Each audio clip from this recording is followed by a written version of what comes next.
নমস্কাৰ, আপুনি চাবলৈ আৰম্ভ কৰিছে নিউজ ট্ৰেণ্ডিং অসম। কাইলৈ ৰাজ্যত অনুষ্ঠিত হ'ব বিধানসভা নিৰ্বাচন। ভোটাৰ কাৰ্ড নাথাকিলেও দিব পাৰিব ভোট, নিৰ্বাচন আয়োগৰ বৃহৎ ঘোষণা।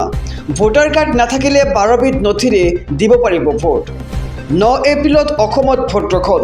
ভোটদানৰ পূৰ্বে আপোনাৰ হাতত থকা মোবাইলতে চাই লওক ভোটাৰ তালিকাত আপোনাৰ নাম আছেনে নাই। ঘৰতে বহি আপুনি আৰু আপোনাৰ পৰিয়ালৰ নাম চাব পাৰিব। কেনেকৈ চাব নাম আৰু ভোটাৰ কাৰ্ড নাথাকিলে কি নথিৰে ভোটাধিকাৰ সাব্যস্ত কৰিব পাৰিব সবিশেষ জনাইছোঁ। ভোটাৰ তালিকাত নিজৰ নাম চাবলৈ আপুনি যাব লাগিব eci.gov.in ৱেবছাইটত। আপুনি তাতে গৈ নিজৰ নাম চাব পাৰিব। তদুপৰি ভোটাৰ কাৰ্ড নাথাকিলে এই 12বিধ নথিৰে দিব পাৰিব vote. Aadhaar card, PAN card, driving licence, bank বা ডাকঘৰৰ ফটোযুক্ত পাছবুক আৰু অন্যান্য নথিৰে দিব পাৰিব ভোট।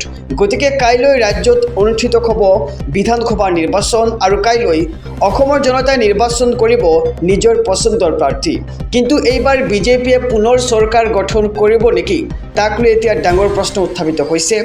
শাসক বিৰোধী কংগ্ৰেছে নিজৰ চেষ্টা অব্যাহত ৰাখিছে আৰু 26ত চৰকাৰ আহিবই বুলি নিশ্চিত হৈ পৰিছে। কিন্তু 26ত কোনে গঠন কৰিব চৰকাৰ, সেয়া নিৰ্বাচনৰ পিছতহে স্পষ্ট হ'ব। News desk report, news trending Assam.